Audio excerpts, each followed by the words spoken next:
നിലമ്പൂരിലെ UDF സ്ഥാനാർത്ഥി ആര്യാടൻ ഷൗക്കത്തിൻ്റെ ഒരു പ്രതികരണമാണ് സത്യത്തിൽ ഒരു ഫേസ്ബുക്ക് പോസ്റ്റ് ഇടാൻ എന്നെ പ്രേരിപ്പിച്ചത്. നിലമ്പൂരിലെ വൈദ്യുത ആഘാതമേറ്റുള്ള മരണം ഗവൺമെൻറ്റിനെതിരായിട്ടുള്ള ഒരു രാഷ്ട്രീയ പ്രശ്നമായിട്ട് എടുക്കുകയും അദ്ദേഹം അതിൽ പ്രതികരിക്കുകയും ചെയ്തിരിക്കുന്നു. ഷൗക്കത്ത് പറഞ്ഞത് ഇത് ഗവൺമെൻറ് സ്പോൺസേഡ് ദുരന്തമാണ് എന്നാണ്. ആര്യാടൻ ഷൗക്കത്തിൻ്റെ പാർട്ടിയുടെ നേതാക്കൾ CPIMൻ്റെ നേതാക്കളുടെ വാഹനം തടയുന്നു. രാഷ്ട്രീയമായിട്ട് ഒരു തെരഞ്ഞെടുപ്പ് ഘട്ടത്തിൽ ഈ വിഷയം എടുത്ത ഘട്ടത്തിലാണ് 2011 ഓഗസ്റ്റ് 1 ശ്രീ ആര്യാടൻ മുഹമ്മദ് വൈദ്യുതി വകുപ്പ് മന്ത്രിയായിരിക്കെ ചാവക്കാട് തെക്കൻ പാലൂരിൽ ഒരു സംഭവം ഉണ്ടായി. അവിടെ തെക്കൻ പാലൂർ കരുവള്ളി വീട്ടിൽ സുധീഷും മകൻ വാസുദേവും വൈദ്യുതി കമ്പിയിൽ പൊട്ടി വീണ വൈദ്യുതി കമ്പിയിൽ തട്ടി ഷോക്കേറ്റ് മരിച്ചു. സമാനമായ സംഭവമാണ്. ഞങ്ങൾ ഈ കാര്യത്തെ, ഞാനന്ന് അവിടുത്തെ MLA ആണ്, പ്രതിപക്ഷ MLA ആണ്. രാഷ്ട്രീയമായിട്ട് ഞങ്ങൾ ആരോപണങ്ങൾ ഉന്നയിച്ചില്ല. ഞങ്ങൾ കോൺഗ്രസ് പാർട്ടിയുടെ നേതാക്കളുടെ വണ്ടികൾ തടയാൻ പോയില്ല. ഒരു തരത്തിലുള്ള പ്രതിഷേധവും നടത്തിയില്ല. കാരണം അതൊരു അപകടമാണ്.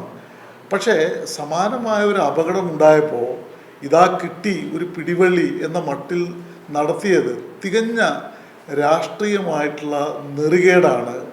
അത് ശരിക്കും പറഞ്ഞാൽ അപഹാസ്യമായൊരു പൊറാട്ട് നാടകമാണ് UDF സ്ഥാനാർത്ഥിയും നേതാക്കളും അവിടെ നടത്തിയത്.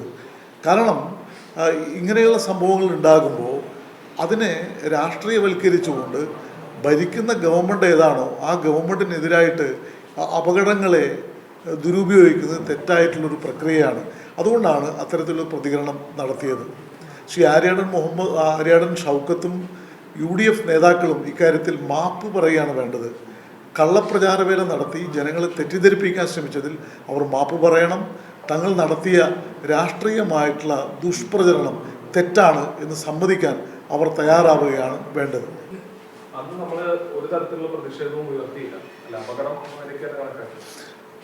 അതായത് അത്തരമൊരു സംഭവം, അതായത് ഒരു അച്ഛനും മകനും മരണപ്പെടുക എന്ന ദാരുണമായ സംഭവം, അത്തരമൊരു സംഭവം ഉണ്ടായപ്പോൾ അതൊരു അപകടം, ഒരു ആക്സിഡൻ്റാണ്. ഭരിക്കുന്ന ഗവൺമെൻറ് ഏതാണ്, അതിൻ്റെ മന്ത്രി ഏതാണ് എന്ന് നോക്കി അത്തരമൊരു ഘട്ടത്തിൽ രാഷ്ട്രീയമായിട്ട് ആരോപണം ഉന്നയിക്കുന്നത് ശരിയല്ല എന്ന നിലപാടാണ് ഉണ്ടായിരുന്നത്. അതുകൊണ്ട് തന്നെ ആ വിഷയത്തെ ഒരു തരത്തിലും രാഷ്ട്രീയമായിട്ട് ഞങ്ങൾ എടുത്തില്ല. ഇപ്പോൾ നിയമസഭയിൽ ഇത്തരമൊരു വിഷയം ഉന്നയിച്ചുകൊണ്ട് മന്ത്രി ചെയ്തത് തെറ്റാണെന്നോ KSEBയുടെ തെറ്റാണെന്നൊന്നും പറഞ്ഞ് ദുഷ്പ്രചാരണം നടത്താൻ ഞങ്ങൾ തയ്യാറായില്ല. പക്ഷേ ഇവിടെ ഇങ്ങനൊരു സംഭവം ഉണ്ടായ ഉടനെ അത് ഗവൺമെൻറ്റിനെതിരായിട്ടുള്ള ഒരു വലിയ ക്യാമ്പയിനായിട്ട് നടത്തിയത് വളരെ തെറ്റിദ്ധാരണാജനകമായിട്ടുള്ള പ്രതിഷേധാർഹമായിട്ടുള്ള ഒരു നിലപാടാണ്. അത് തുറന്നു കാണിക്കേണ്ടത് ഞാൻ അന്ന് ചാവക്കാട്ടെ ഗുരുവായൂരിലെ MLA ആയിരുന്നു എന്നുള്ളതുകൊണ്ട് എൻ്റെ ബാധ്യതയാണ് എന്ന് തോന്നിയത് കൊണ്ടാണ് ആ FB പോസ്റ്റ് ഞാൻ പോസ്റ്റ് ചെയ്തത്.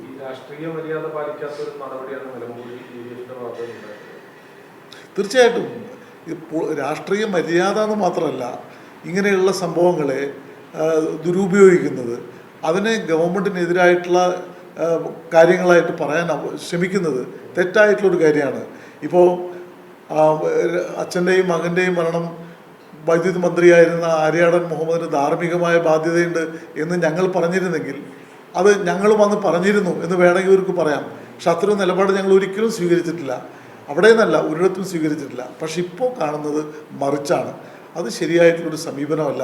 പ്രത്യേകിച്ച് ഒരു നിയമസഭാ ഉപതെരഞ്ഞെടുപ്പിൽ മത്സരിക്കുന്ന ഒരു സ്ഥാനാർത്ഥി തന്നെ ഇത്തരത്തിലൊരു സമീപനം സ്വീകരിക്കുന്നത് ശരിയായിട്ടുള്ള കാര്യമല്ല. അതുകൊണ്ടാണ് അദ്ദേഹത്തിൻ്റെ പിതാവ് മന്ത്രിയായിരിക്കുന്ന ഘട്ടത്തിൽ നടന്ന ഈ സംഭവം പിതാവിന് ധാർമ്മിക ബാധ്യതയുണ്ട് എന്ന് അദ്ദേഹം സമ്മതിക്കുമോ എന്ന ചോദ്യം ഞാൻ ഉന്നയിച്ചത് ഇത്തരമൊരു സാഹചര്യത്തിലാണ്.